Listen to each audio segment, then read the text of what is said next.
La vérité vous affranchira, d'après les paroles de Jésus et les Écritures. Tous les versets cités ont été tirés de la Bible Ancien et Nouveau Testament, dans leur contexte immédiat et théologique. Aucune opinion humaine n'a été ajoutée. Seules les paroles de Jésus et les Écritures ont été exposées. Que la vérité Jésus-Christ vous affranchisse, maintenant et pour toujours. Amen. Voyons ce que nous dit Jean 8. Jésus parle à des Juifs qui avaient cru en lui.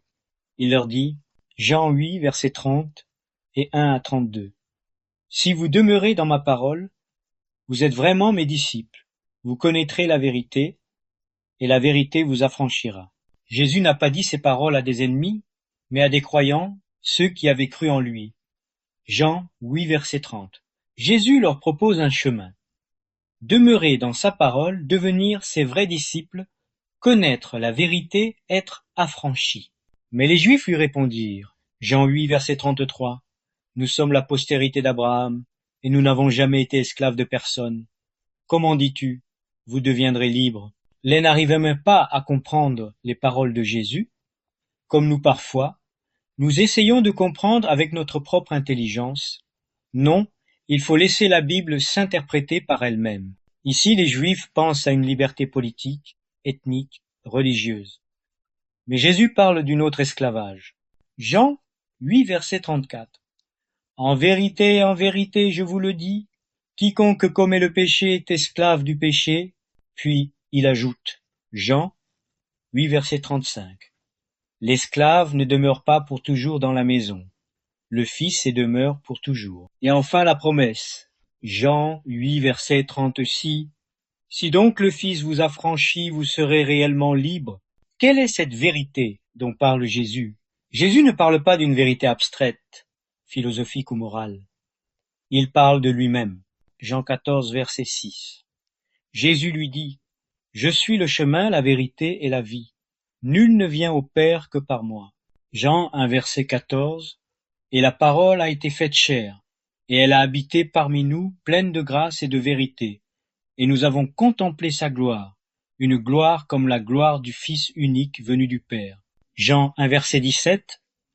Car la loi a été donnée par Moïse, la grâce et la vérité sont venues par Jésus-Christ. Jean 8, verset 28. Quand vous aurez élevé le Fils de l'homme, alors vous connaîtrez que je suis celui que je dis être, et que je ne fais rien de moi-même, mais que je parle selon ce que le Père m'a enseigné. Jean 8, verset 40. Mais maintenant, vous cherchez à me faire mourir, moi qui vous a dit la vérité que j'ai entendue de Dieu. Quel est cet esclavage dont Jésus veut nous libérer? Cela nous est révélé dans Jean 8, verset 34. Quiconque commet le péché est esclave du péché. Romains 6, verset 16. Ne savez-vous pas que si vous vous livrez à quelqu'un comme esclave pour lui obéir, vous êtes esclave de celui à qui vous obéissez, soit du péché qui conduit à la mort, soit de l'obéissance qui conduit à la justice? Romains 6, verset 20. Autrefois, en effet, vous étiez esclaves du péché. Romains 7, verset 14. Nous savons en effet que la loi est spirituelle, mais moi, je suis charnel, vendu au péché. Romains 7, versets 23 à 24.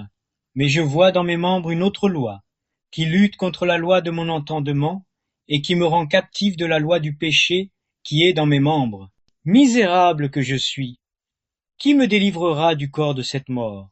Galates 4, versets 8 à 9. Autrefois, ne connaissant pas Dieu, vous serviez des êtres qui ne sont pas des dieux. Mais maintenant, ayant connu Dieu, ou plutôt étant connu de Dieu, comment retournez-vous encore à ces faibles et misérables rudiments, auxquels de nouveau vous voulez vous asservir? 2 Pierre, 2 versets 19. Ils leur promettent la liberté, eux qui sont eux-mêmes esclaves de la corruption, car on est esclave de ce qui vous a vaincu. Là, nous comprenons clairement que l'homme est esclave du péché, et c'est Jésus qui nous libère. Comment le Fils nous affranchit-il? Jean 8, verset 36. Si donc le Fils vous affranchit, vous serez réellement libre. Jean 3, versets 16 à 17. Car Dieu a tant aimé le monde qu'il a donné son Fils unique, afin que quiconque croit en lui ne périsse point, mais qu'il ait la vie éternelle. Car Dieu n'a pas envoyé son Fils dans le monde pour condamner le monde, mais pour que le monde soit sauvé par lui. Jean 12, versets 32 et 33. Et moi, quand j'aurai été élevé de la terre, j'attirerai tous les hommes à moi.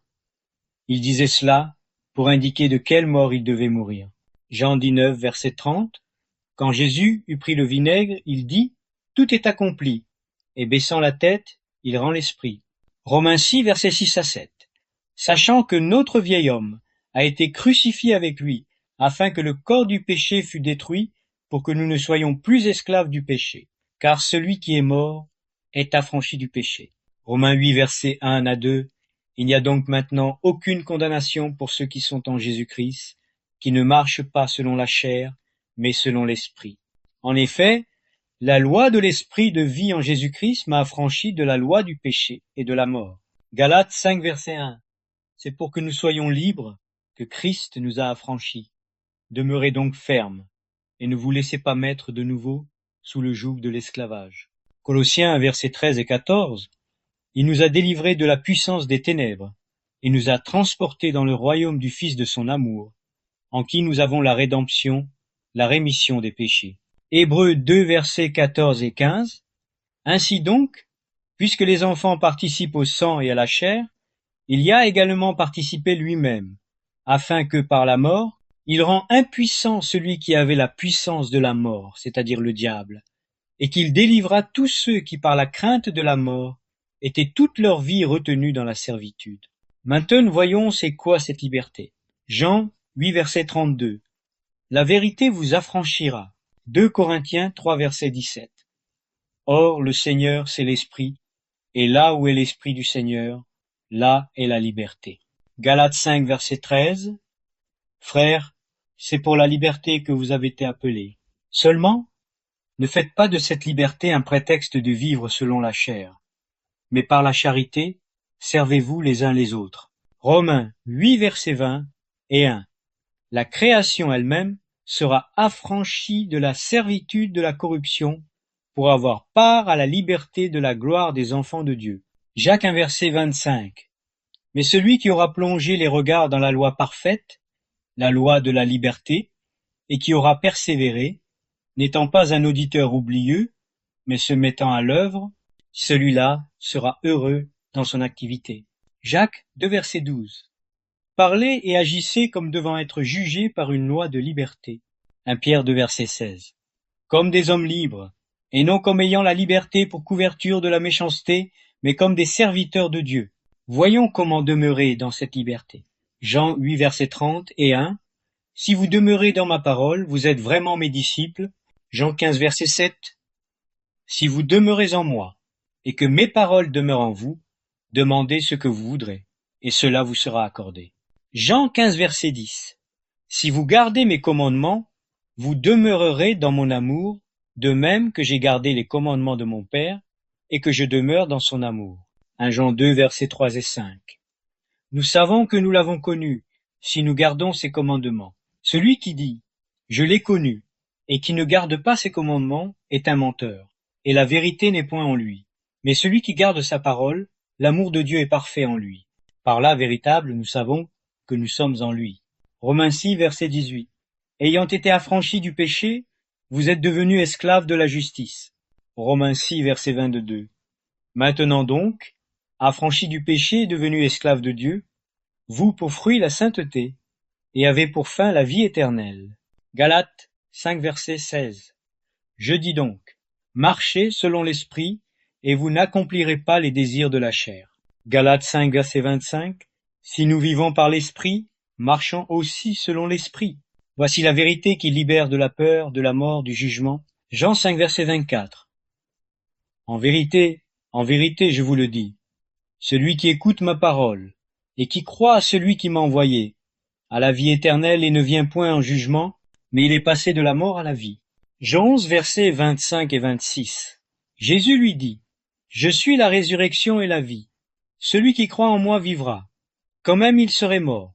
Et quiconque vit et croit en moi ne mourra jamais. Crois-tu cela? Romains 8, verset 15. Car vous n'avez point reçu un esprit de servitude pour être encore dans la crainte, mais vous avez reçu un esprit d'adoption, par lequel nous crions Abba, Père. 1 Jean 4, verset 18.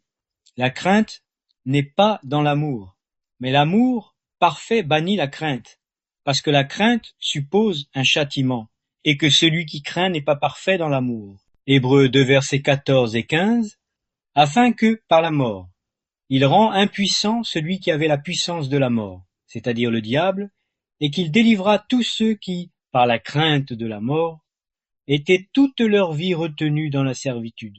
La vérité libère de l'erreur, du mensonge, de l'illusion. Regardons ensemble les versets suivants. Jean 8, verset 44. Vous avez pour père le diable, et vous voulez accomplir les désirs de votre père. Il a été meurtrier dès le commencement, et il ne se tient pas dans la vérité, parce qu'il n'y a pas de vérité en lui. Quand il profère le mensonge, il parle de son propre fond, car il est menteur et le père du mensonge. 1 Jean 2, verset 20 et 1. Je ne vous ai pas écrit parce que vous ignorez la vérité, mais parce que vous la connaissez, et parce que aucun mensonge ne vient de la vérité. 1 Jean 4, verset 6. Nous sommes de Dieu. Celui qui connaît Dieu nous écoute. Celui qui n'est pas de Dieu ne nous écoute pas. C'est par là que nous connaissons l'esprit de la vérité et l'esprit de l'erreur. 2 Thessaloniciens 2, versets 10 et 12. Et avec toutes sortes de séductions mensongères pour ceux qui périssent, parce qu'ils n'ont pas reçu l'amour de la vérité pour être sauvés, aussi Dieu leur envoie une puissance d'égarement, pour qu'ils croient au mensonge, afin que tous ceux qui n'ont pas cru à la vérité, mais qui ont pris plaisir à l'injustice, soient condamnés. Proverbe 23, verset 23. Achète la vérité et ne la vends pas, la sagesse, la discipline et l'intelligence. En conclusion, la liberté en Christ est réelle, définitive, glorieuse. Jean 8, verset 36.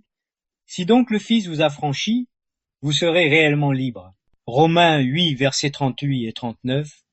Car j'ai l'assurance que ni la mort ni la vie, ni les anges ni les dominations, ni les choses présentes ni les choses à venir, ni les puissances ni la hauteur, ni la profondeur, ni aucune autre créature ne pourra nous séparer de l'amour de Dieu manifesté en Jésus-Christ notre Seigneur. Apocalypse 1, versets 5 et 6, à Jésus-Christ, le témoin fidèle, le premier-né des morts et le prince des rois de la terre. À celui qui nous aime, qui nous a délivrés de nos péchés par son sang, et qui a fait de nous un royaume des sacrificateurs pour Dieu son Père, à lui soit la gloire et la puissance au siècle des siècles. Amen. Galates 5, verset 1. C'est pour que nous soyons libres que Christ nous a affranchis. Demeurez donc fermes, et ne vous laissez pas mettre de nouveau sous le joug de l'esclavage. Je vous appelle à demeurer dans sa parole, à l'apprendre, à la retenir, et la vivre, c'est-à-dire la mettre en application chaque jour. Jean 8, versets 30 et 1 et 32. Si vous demeurez dans ma parole, vous êtes vraiment mes disciples. Vous connaîtrez la vérité, et la vérité vous affranchira. Jean 14, verset 23. Jésus lui répondit, si quelqu'un m'aime, il gardera ma parole, et mon Père l'aimera. Nous viendrons à lui, et nous ferons notre demeure chez lui. Jean 15, verset 5. Je suis le cep, vous êtes les sarments. Celui qui demeure en moi, et en qui je demeure, porte beaucoup de fruits, car sans moi vous ne pouvez rien faire. Seules les paroles de Jésus et les Écritures ont été exposées dans cet enseignement. Que la vérité qui est Jésus-Christ vous affranchisse maintenant et pour toujours. Amen.